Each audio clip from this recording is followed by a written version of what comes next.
What's going on, guys? Donovan here with the Donovan Show. Welcome back. Hey, today's video, I wanted to share something very interesting with you. So I wanted to put out a video about Thanksgiving dinner etiquette. So I will label this video a funny thought, or is it? Because I really want you to think about these points that I'm going to share about Thanksgiving dinner etiquette. And before I start, I want to share a disclaimer. Some of you may look at this video and think that would never happen to me, or I would never consider that. But I would like to say, think about it.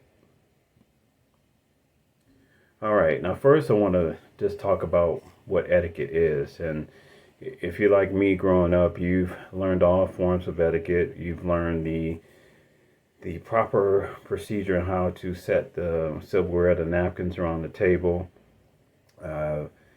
You learn different things in posture and things like that. There are different forms of so-called etiquette out there. So over the years, I've picked up a few. So what I'm about to share with you today is definitely, it may be different, but it's from observation. And some people do practice this, believe it or not. So get ready. The first point I have to share is a very obvious one, but with a different twist, is no matter where you go for Thanksgiving dinner, whether it's with your actual family or you're going over a new person's house, your friends, or it could be a new interest, dating interest that's bringing you over, you're bringing them over. This is something to consider, is to really bring your A game. And I know a lot of people say, well, yeah, be my best on my best behavior. But I want to say a different twist to it is bring your acting game, because you got to be prepared to play the role. You know, you got to be prepared for the part. Kind of dress right, know what questions, know the script, know what questions to perform, so to speak. So bring your A game. Point number two, I would say, is to get a floor plan. You want to get a floor plan and know where you are, what side of town is it on, how to get back in case you need to. Definitely, who are all the people there? And the key elements are, where's the bathroom, the trash can, and a door for quick outside access. Point number three, I would have to say, whether it's in your car or in a small backpack, is to bring a change of clothes.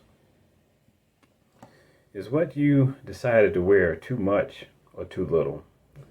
Is it too dark or too white?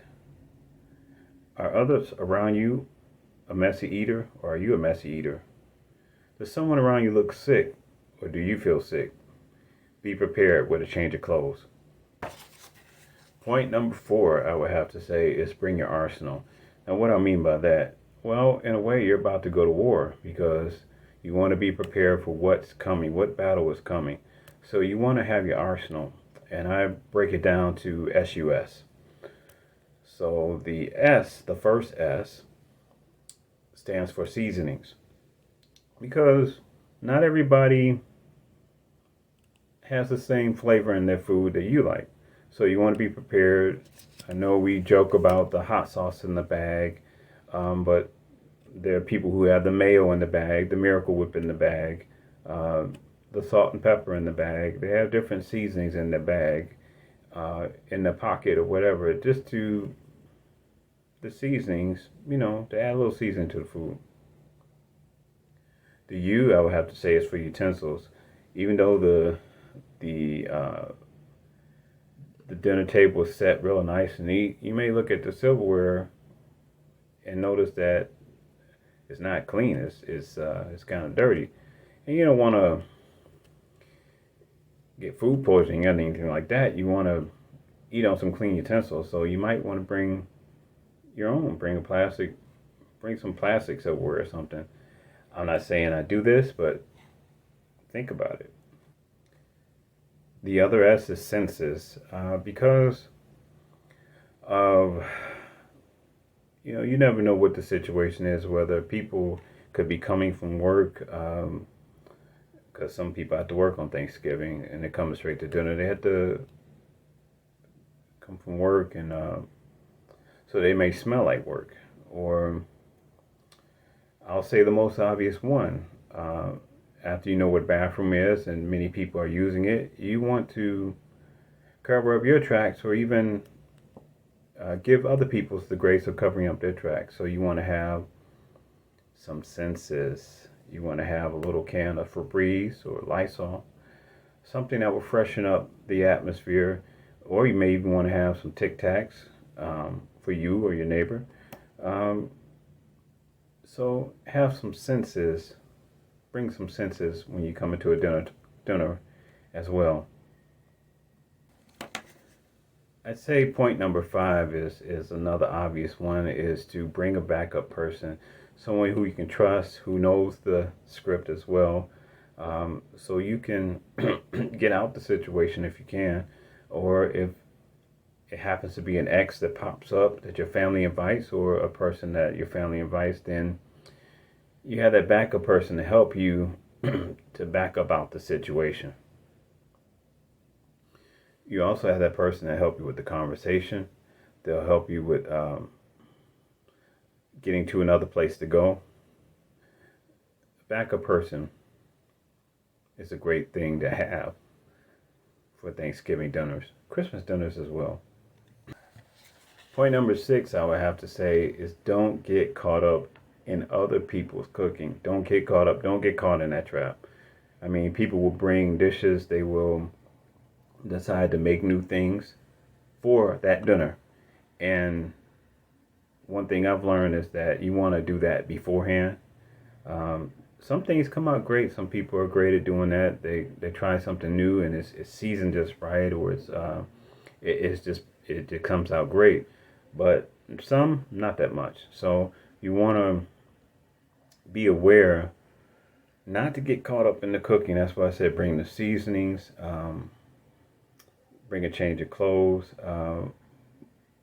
But I also say be cautious of people who cook and are competitive, because you might have 15 dishes of macaroni and cheese there, and those people want you to try every one and they want you to be the judge of what they've cooked.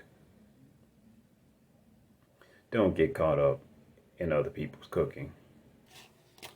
Point number 7, I would have to say, is have a plan B. This is another thing with the backup person, is that you want to have a place to go just in case this doesn't work out. And I've seen places, I've seen dinners that haven't worked out and you need to go someplace else to get away from the chaos.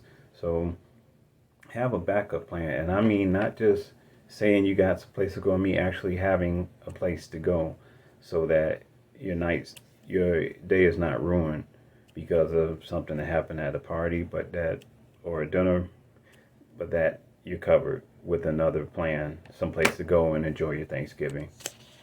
And I would have to say the last point number 8, have time to recover. I mean, after the itis kicks in, after you may be sick, I mean, have time to be at home and recover with your Pepto-Bismol, with your all-day pain relief. Have some time to recover, because you need it to get back to work the next day or the next week. And really enjoy that moment. Realize that the dinner is over, that moment is over, and you don't have to deal with it anymore. And maybe there's a Christmas dinner coming up, maybe not, but it's over. And take time for your stomach to recover, for your brain to calm down, for your mind to rest. Take time to recover. Well, guys, that's the points I wanted to make about Thanksgiving dinner etiquette. Let me know what you think. If this chimes in with what you go through every year, let me know. Let me know your experiences. Let me know what you think about the video.